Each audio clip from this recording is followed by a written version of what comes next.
Saying tonight it is The Sword and the Rose, Chapter 5. Late that evening, Pemberlint asked permission to enter Balthor's tent. The magician was still well dressed, considering conditions on the march, but there was a touch of grayness to his face, and his eyes were red-rimmed. He bowed politely.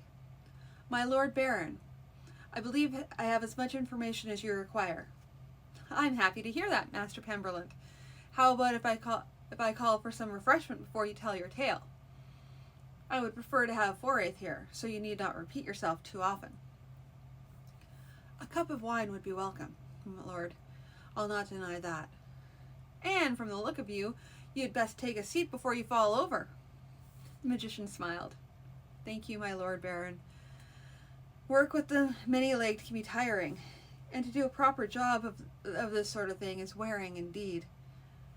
Shortly, a servant had brought up a cup of wine for the magician, and another had brought word that Forsyth would be along shortly.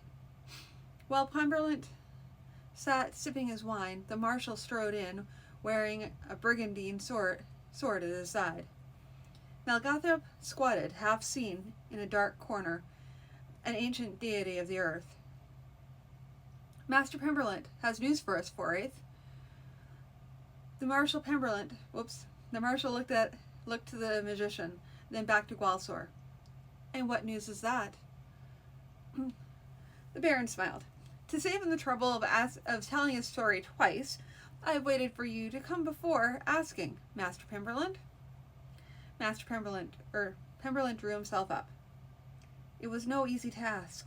First, I had to go through several mines until I found the one close enough to the enemy encampment to be able to tell me much about it. Then, I had to convince them to move around, changing from one to another from time to time. These kind can only be pressed so far." Balthor let the man go on. "He seems to feel a need to impress me with his skill. The older ones, no, I couldn't do such things." Pemberlint unrolled a parchment. "It would be simpler if I show you a drawing of how things are arranged in Warwick's camp. They are building a palisade, thus, though they have not been rushing matters, and are still at least a day from finishing, perhaps more. There is a gap here, and as you see, we would have to come around from behind in order to attack that gap. They have stacks of logs here for the palisade, and the buildings to be set up within the palisade. They have barricades here, here, and here, covering the main approaches from the road." He leaned back a bit. "On the positive side, if positive it is, they have no more than 25 men here, 6 mounted men, 7 archers, and 17 pikemen. Surely the soldiers are not doing the work alone?" "No, my Lord Baron. I apologize. I ought to have mentioned that they have seized about 30 local peasants and are forcing them to assist in the work." The Baron nodded. "I expected as much. Forsyth, do you know this country at all?" "I've been here a time or two, but there are people in our force who know it better than I." "Call one of them and have word sent to our commanders, including all the knights. We will have an immediate council of war." "At this hour, my Lord Baron? They'll be that crossed at for it. And they'll be more crossed if they don't appear. From the look of it, we have one small chance to fight Warwick's people before they get their palisade set to the point of being useful. I'll not be happy with any person, common, noble, or wild woods runner, who causes us to lose that chance." "Aye, Lord, I'll have it seen to." Gwalsor turned to the magician. "Master Magician, I ask your pardon, but there are certainly those in the coming council who will have further questions. I must ask you to attend the council as well, before I allow you to seek your bed. But I will tell you now that you have done well. You have my thanks for all your efforts." The sorcerer rose and bowed. "My Lord Baron is most gracious." He reseated himself. The nobles were a fractious bunch, and being wakened at an unearthly hour of the morning, they were even less tractable. Markin Darhellerverant demanded, "Is it wise, this making of tactical plans on the basis of a wizard's word?" There was a general mutter among them regarding having a commoner in their midst, though there was not one of them that could claim the same knowledge of tracks and trails of the local area. Maritordar Cowanlen, one of Darhellerverant's knights, said, "It might have been better to have had a council of all the nobles and arrive at a plan in concert." A lesser knight, whose name Gwalsor did not catch, complained that his own part in the attack was too small, that others were being given the chance to reap all the renown that might be forthcoming. It was at this point that Gwalsor slammed the leather-encased stump of his left wrist down on the table. "Enough!" He glared around at them. "Glory and renown you wish? Well, look at this, lords." He raised his left arm in front of them. "This has brought me all the glory and renown I desire. And if any of you think that this morning's small action will be the last battle ever fought in or for Grendel barony, you are fools. There will be other chances for glory, other chances for fame, and believe me when I say that I will keep it in mind those who help me and those who thwart me. The plan is made, all is set, and I will entertain no more talk save anyone who can show me how some part of the plan has a definite fault, or some other method that would have a better chance of success." He paused and looked around, but no one was willing to speak.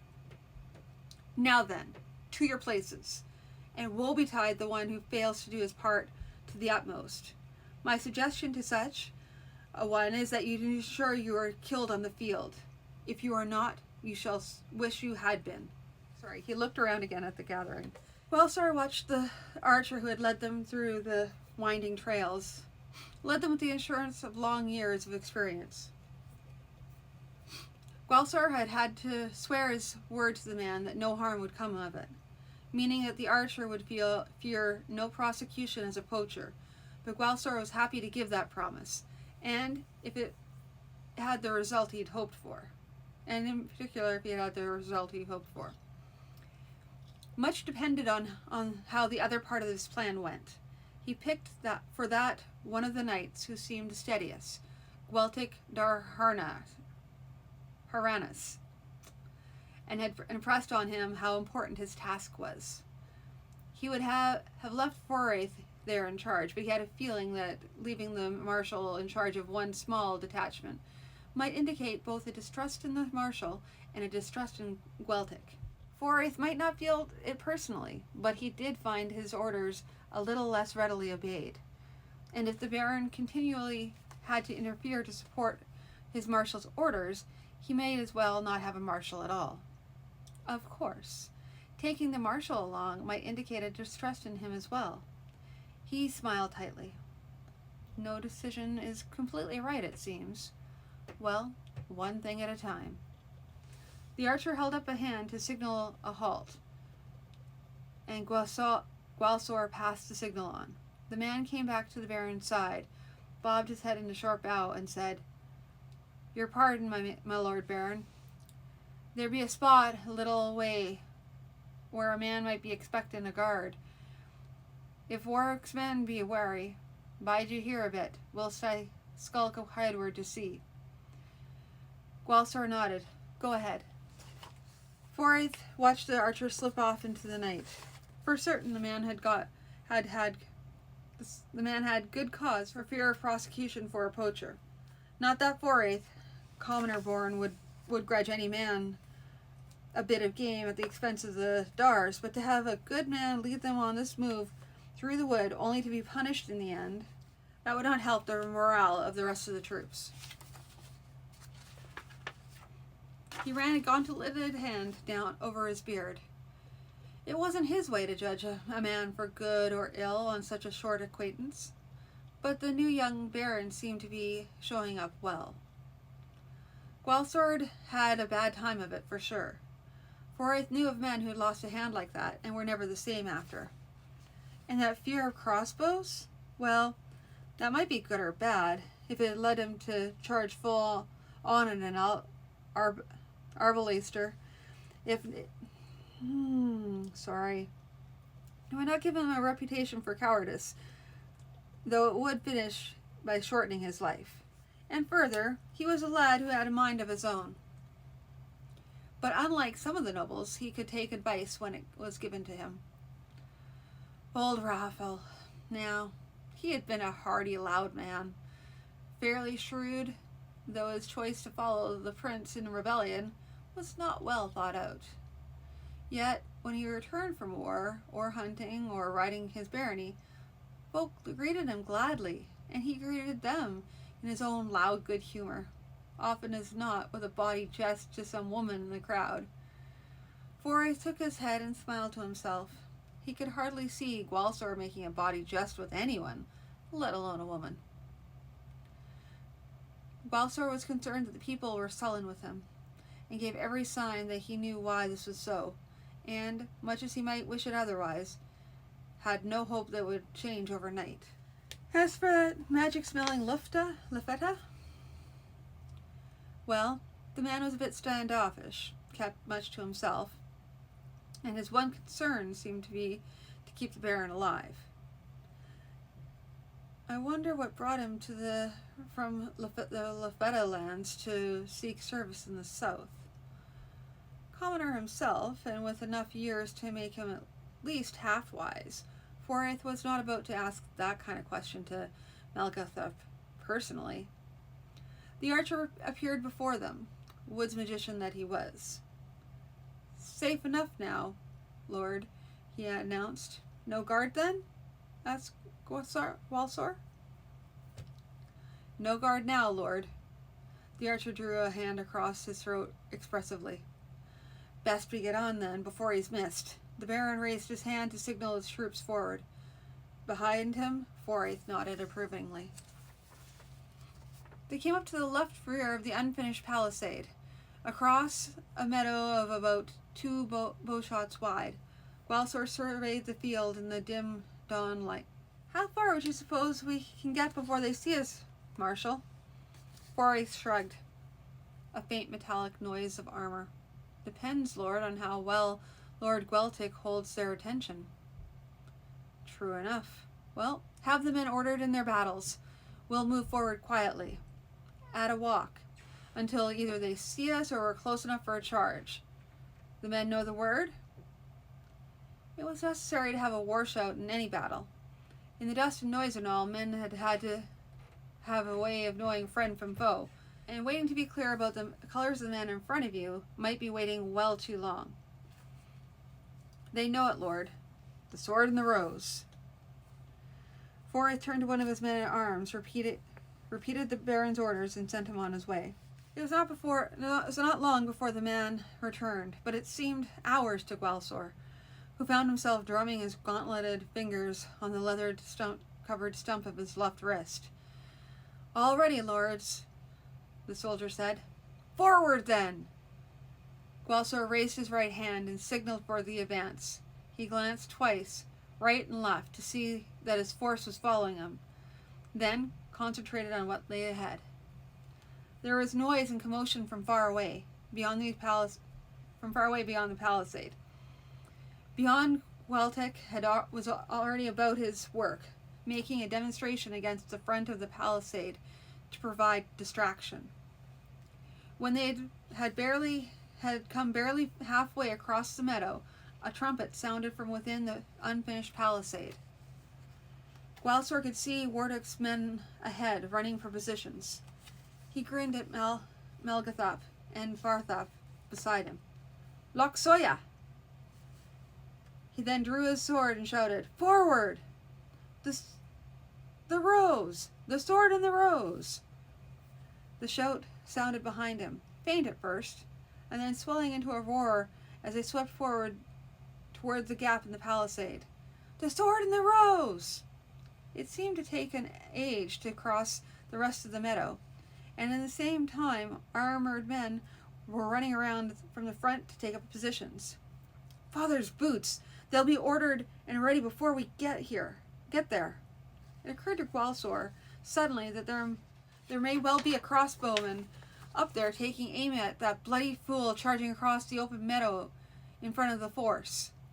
Gwalsor's hands began to shake, but with his force arrayed behind him, there was nowhere to turn back to. Valis felt the reins slacken and began to slow. Automatically, Gwalsor took the horse under control and, hunching his shoulders under his mail as if to present a smaller target, continued to charge. He was close enough to see the shouting faces of Wardick's captains ordering their men. Suddenly, the first flights of arrows from Grandel's bowmen whipped by overhead, and the Wardick men began to fall. Almost as suddenly, Gwalsor found his horse among the enemy, who were still desperately trying to form ranks. All the hard-learned combat lessons proved their worth now. His body moved shield and sword into the right places. Parry, thrust, block, slash. Men fell away with bloody wounds, wiped from his mind as fresh threats appeared. Dust rose around them. A mounted man appeared before him, shouting, "The sword in the rose!" as he struck. Gwalsor's shield was up and ready. As he answered the shout, saw the shield's device, and he knew it for one of his knights. The dust and swirling movement of a cavalry melee would often turn a man around from the direction he had previously been attacking. As the knight went roaring on past, Gwalsor was left with a brief instant to wonder if it had been an honest mistake or something worse. Then an infantryman was thrusting a spear up at him, and he was fighting again. As Wardick's men were throwing down their arms and asking for quarter, the battle, such as it was over. As he steadied his horse, Gwalsor considered that this was but the beginning. He did not have the forces available to make a foray into Wardick's lands, but if he simply left, Wardick would send in another force, finish the palisade, and would be harder to dislodge. Best I finish the palisade myself and establish a force here to keep him out. Before that, though, there will still be any number of things to do. He turned to a man at arms behind him. "Find Marshal Forraith. Ask him to set someone to finding out our casualties and to gathering up the Wardick men." Yes, Lord." The man rode off. Gwalsor wandered about, seeking out the knight who had struck at him in the melee, then decided not. Such things happened on occasion in cavalry battles. No sense to ask questions which may only exacerbate.